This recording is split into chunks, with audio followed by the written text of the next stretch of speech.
Good morning. Welcome to Hacking Self Storage. It is Friday morning. Woo! Friday. I don't know why. Cut. It's Friday morning, and we are talking about the one big con about a container site. And the next few episodes, we're going to talk about how good containerized storage is, which is amazing.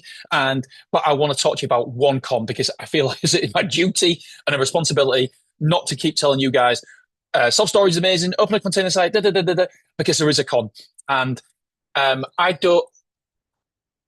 There's two ways around this big con that I'm going to talk about, and I don't think that still a lot of people agree with me in one of them. But I don't care because I know I'm right and I know you're wrong, and I am not. I'm not. I humbly mean it. You are wrong. Whoever don't think this is important is wrong. Because I'm in a mastermind in America, and the only reason I'm in this mastermind because I like to see the problems that the Americans are having before we have them, and I can see that this one big thing is because it's getting more and more popular with self storage, like it's going to get in England. Honestly, this you're going to look back on this in 5 years' time and think, "Oh my God, self storage was easy," and and then like now we look back in 5 years ago and think self storage was easy. No, even now you're going to look back and think, "Oh my God, I had less competitors, I had less issues." In 5 years' time, you're going to have tons of competitors, and and so that's why I like to be in that mastermind because I like to see what issues they're dealing with, so then we can address it and deal with it and protect ourselves from future. So I almost see like it's a time machine. I can see what's happening 10 years in the future in the American market and bring it back here and protect myself to make sure that I don't end up in the same situation as some people in that mastermind. Right. So the one big con, and before I get onto one big con, there is a massive con, but we are talking containerized storage, and I honestly, I've got a proper hard on. Yes, I said I've got a proper hard on for container sites. I really do. I was talking to Gary McKenzie, and Gary, if you listen to this, I know you've rang me. When I'll ring you back. And people are thinking, "You ring back?" Yes, I've got to ring people who work with me back. And so I'm recording the podcast, just in a missed call. So I will ring you back. And whenever I say Gary, I don't say Gary. I say Gary McKenzie. When I was talking to Gary McKenzie yesterday, it was in the Willoughby office, and there was me, Brogan, Jack, James, and Gary McKenzie, and we was all talking about container sites. And by the way, I'm going to say how amazing it is, but then I'm going to tell you why we should be careful and not everybody to jump in. So the one massive reason why container sites are amazing is the churn rate.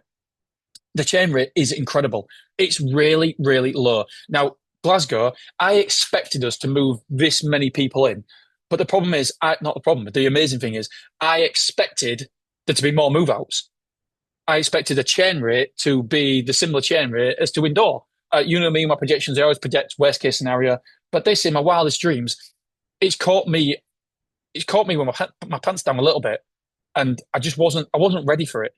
I didn't think that this would fill up so quickly. And the reason it's caught me with my pants down is because that means that when I do my cash flow forecasts and project when I'm going to need an influx of money, normally, by the way, when I need an influx of money, cards on the table, I just open my self-storage course and I just think, right, there we go. We'll get 30, 40,000 pounds opening the self-storage course. And then I can use that money to invest in there. And I genuinely didn't think that I would need this extra money now to do, because what we do, God, I'm going on a tangent. What we do normally is capital expenses. In terms of assets, we get asset finance. Dead easy to do. Asset finance, bang, bang, bang, bang, bang. Asset finance containers, whatever it is. We just, shop fit indoor. We get asset finance, brilliant, no problem. But what we tend to do is when it's groundwork or something, a capital expense that's not asset backed, then we pay for it ourselves. And to pay for it ourselves, it's either cash flow, which obviously expanding all the time. Your cash flow is always very tight. Or I use my course money to sell to do it, and so I wasn't expecting my next course sale was going to pay for something else, and now I'm thinking, I might have to launch my course earlier again to get some more money in to do Glasgow. But the good news is, at least I'm authentic because the money from I get from my course sales, I'm selling stuff about self storage. My course is all about how to open a self storage, and I'm not just like taking it out the market and running off and going on holiday or buying a new car or anything like that. I have just bought a new car, by the way, but that's not from course sales. Then at least I reinvest it in the thing I'm selling. So I'm not a person who is I'm selling a course on something that I don't do. I use my course to bring in money to earn more money from self storage. Anywho, so yeah, the good news is Glasgow is completely full. Never ever thought. I mean, I've got Charlene ringing me up and saying, Dean, I need more containers to sell. When are the containers coming? I'm like, Charlene, the grounds where people are coming in to put some more pads down. Very, they're actually in today on Friday. They're actually coming in today and they're finishing it off on Monday. And then we should have some more units next Friday. We're just getting some prices and stuff for the container site for loads of different suppliers and see who can, yeah. Well, I'm going to say much of a much as part of offend people. So not much of a much as we're getting some pricing and the containers will come in hopefully next Friday-ish when the concrete can support them. Anyway, so that is Glasgow. Glasgow's doing unbelievably well, and I mean it's a good location, but I never dreamed it would be doing so well. Anyway, so my responsibility here is to tell you why container sites have an issue, and they do have one big con. There is one big problem with container sites, and I'm going to get my notes up here so I don't butcher it. And the worry is the barrier to entry. It's a low barrier to entry. Now, inside my course, love a little plug for my course. Oh, it's not available yet. But one of the modules, or is it a bonus module? Anyway, one of the modules is how to open a container site for under £20,000, and that's including stamp duty, including solicitors' fees, etc. And so, yeah, it is possible. And so, the greatest strength of this business is also its greatest weakness, because yes, you can open a container site for £20,000. And by the way, I'm not saying that everybody can do that. You've got to find it's got to be the right location. I don't want to missell it and say, "Oh, give me 20 grand and I'll show you." Obviously, don't give me 20 grand, but invest 20 grand and you can have a container site and making six figures.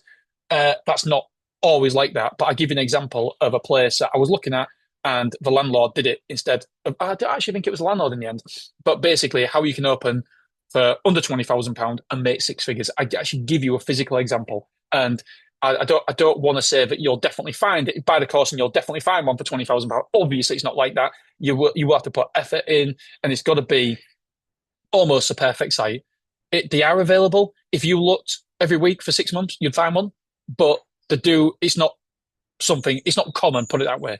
And so the biggest strength is the biggest weakness. It's a low barrier to entry, and so people are going to be thinking, "Oh my God, opening self storage is amazing." But then the problem is, more and more people feel like that because obviously numpties like me are telling everybody how good self storage is, and then more people are coming to self storage, more people are opening a container site, and therefore competition is around. So the biggest weakness, the biggest con about a self storage, I don't mean con as in it's a con as in taking money and stuff like that. I mean the biggest problem with self storage container sites is just about anybody can get the funds together and open a self storage.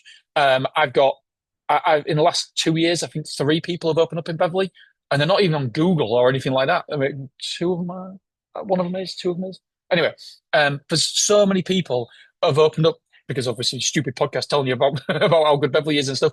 And so people have opened up. One of them, by the way, was my friend. I'll tell you a quick story, but really, really quickly. So he had a removals firm for 10 years. He'd actually been on this podcast years and years and years ago. I can't remember the number, but basically it's my one of my I haven't spoken to him in a bit, but he's called Richard. So from Ladygate Removals, if you want to search it, it's a really good episode. He's a real, honestly, spot on kid. Really like him. And by the way, this guy will do anything for anybody. Really, he's one of them people who, if you say, "Can you help me?" he will literally drop his tools and drop whatever, and he'll come and help you.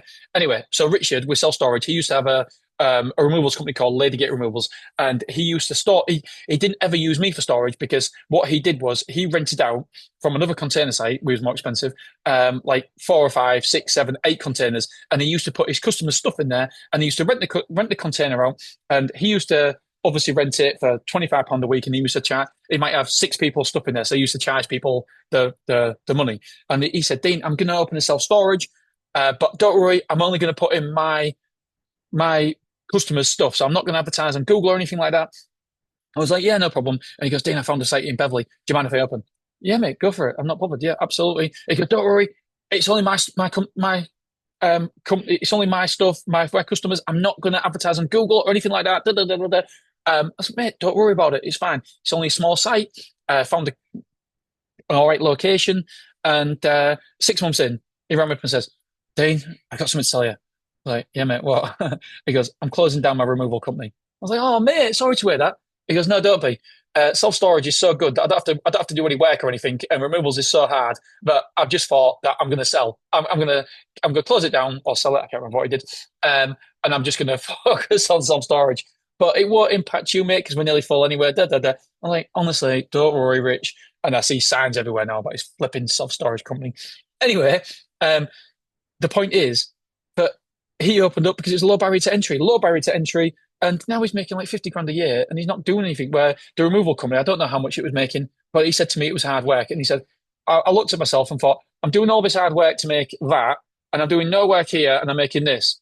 I'm just going to close down the hard work and just do the self storage. I was like, yeah, why wouldn't you? Anyway, so my point is that anybody, just about anybody, can open a self storage. So I put here. So just beware, there isn't a barrier to entry like indoor sites.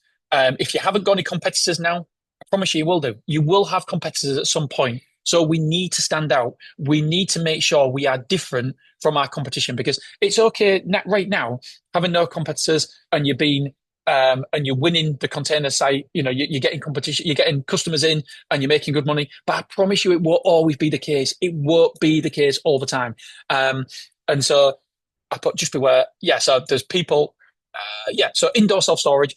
There is a moat around indoor self storage because not everybody can open indoor self storage. Like Glasgow, I was talking to my parents last night, and I was not Glasgow, sorry, Mansfield, and I said that because they was obviously saying, I've talked about it before, they didn't want me to open because it's going to be £1 million investment in Mansfield, which is a great investment, but not everybody can do that. Not everybody can gather together £1 million. Not everybody can get funding to open £1 million site. And like our Willoughby site, Jesus Christ, God knows how many millions it cost to open. And so to compete with me, it's gonna have to be a big boy. It's gonna have to be like one of the national firms or somebody that has got a lot of money. So the pool of competition is a lot smaller. Where in the container site, your pool of competition is massive. It's anybody who will listen to me will open a container site. So how do we stop this negative? We do it in two ways. And I spoke about it before, and I'll speak about it again till the cows come home. And a lot of people, point number two, a lot of people don't agree with me. And I don't care. You're wrong. You are wrong. And yes, I'm trying to be humble, but you're wrong. You are wrong. People don't believe this point, or some people don't. And it's incorrect. I pay a lot of money to be in a mastermind in America. And the only I've re-recorded this twice because I said something that I said something that I shouldn't have said about a site of mine that I haven't signed for yet. And I was like, shit, I've said it and I can't delete because basically my new site, can't announce it yet. And I mentioned the name of where it was because it's not signed, sealed, and delivered yet. And I've been stum until we signed it. And I thought, damn it, I've got to re-record it. So I can't remember if I mentioned it in this recording or it was a previous recording. So I do apologize if I'm repeating myself. Basically, I'll be really quick. I'm in a mastermind in America because I think America is like a time capsule. It's like seeing the future. So every problem that they're having in America now, it's a problem that we're going to see in 10 years' time. The market is saturated in America, and people always, always, always comment about location. They always say, if you can't see your site from the main road, you're in trouble. That is now what they're saying in America. Your self-storage is going to be, it's going to be hard work to fill it. And so it's point number two, but I'm making it now. It's location, location, location. I don't care what anybody else thinks or says. I want to be in the best location. I want to future-proof myself from potential competition. So here's a quick example is Glasgow. There's nobody who positions in Glasgow, in that area, because we're on the corner of a main road. Mansfield, my mum and dad, excuse me, my mum went to see it and she was like, oh my God, Dean, I knew it was in good position. We're right near Tesco's. And then just, they've done the hard work. Tesco's, McDonald's, they've done the hard work. If it's near them two or near a supermarket and a McDonald's, you're winning. It's like the new site that example I'm giving here that I mentioned before, but I mentioned in the previous recording that I'm not going to mention now, is the site that we've got. It's in between Tesco's and McDonald's, this new site. It can't be outpositioned. No matter who comes in, no matter if Safe Store, Big Yellow come in, you can't outposition me. I am going to be front and center ever, unless the road changes and the new bypass opens or whatever. But McDonald's has done the groundwork. The groundwork. They've done the research. They know how many cars are passing. Tesco's have done the same, and we just piggyback on their success. So I want to make sure that I future-proof myself and make sure that nobody can outposition me. I think location, location, location. I think it's important now, but in 5 years' time, it's going to be even more important. Yes, you can make money at the back of an industrial estate. I keep saying this all the time, no problem at the minute. But will you be able to in the future? I don't know. I'm not saying you won't, but I'm not saying you can either. And I want to take that guesswork out of it and make sure that we're okay. Like, I'll give you an example, another example. Glasgow, we turn off pay per clicks because we're full, or we was nearly full, and we're getting just as many quotes at Glasgow.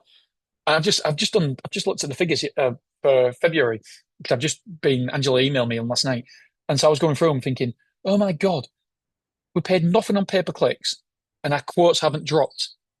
So is it worth doing pay per clicks at certain sites when we're out positioning people? Our quotes are exactly the same. We're turning people away at Glasgow, and we're not doing pay per clicks. So yeah, I just think it's so important. Yes, it's more rent. Yes, it's more rates, but it's worth it. It's so worth it. I can bang this drum all the time. So we combat the low barrier to entry of people opening up, more competition coming in by having a better location. That's number one. Number two, make sure you look different. I'll give you an example of this, Blue Self Storage. If you look at their sites, their facilities, honestly, I get a little hard on. Oh, yeah, I said that again. Um, yeah, you get a little, not physically, all right, calm down. But I genuinely get a little chuffed on because that's better, Dean, that's better. Because of their sites. I think they look so amazing. I absolutely love them. They just look high class. So how can you stand out? Make sure you look superior in some way. You need to stand out. You don't. I've got here whether that's looks. Oh yeah, whether that's looks of the units, whether that's your the quality of your facility. You need to stand out in some way. I put here. You have to stand out from your competitor. Don't look like everybody else. Otherwise, you're a commodity. And what happens with a commodity?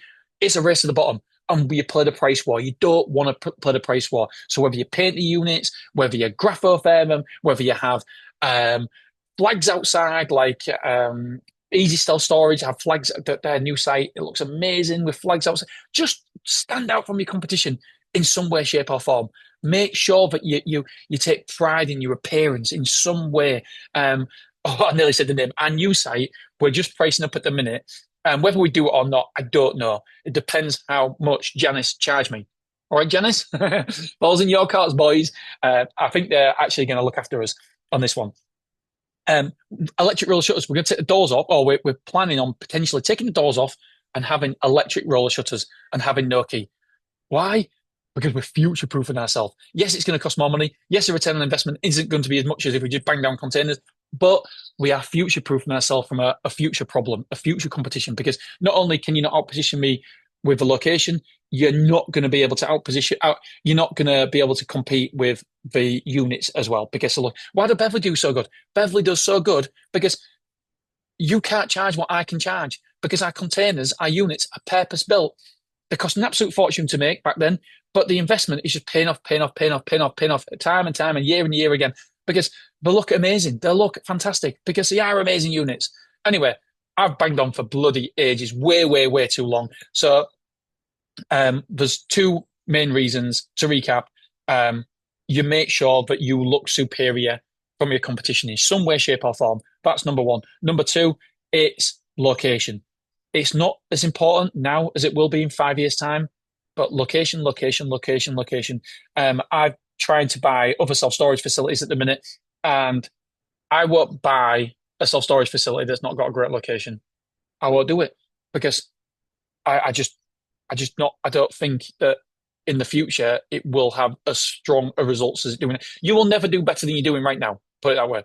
And If you've got both of them, location good, and your units or your site looks better, and you differentiate yourself, guess what? You're going to make bank, and that's what it's all about. All right, my friends, stay tuned because I'm going to be up in my self storage course soon because I need some money to develop another site. All right, my friends. I am way too honest. Stop talking. Shut up, Dean. Press end. Right. Thank you very much. I love you. I appreciate you. And I'll see you on Monday and then Tuesday. Tuesday's episode I've actually got written down. Um, how much do I charge at Belver to make such a good profit? Oh, okay. Right. There we go. Right. There we go. All right, my friends. I love you. Appreciate you. And I'll see you on Monday. Have a great weekend. Bye.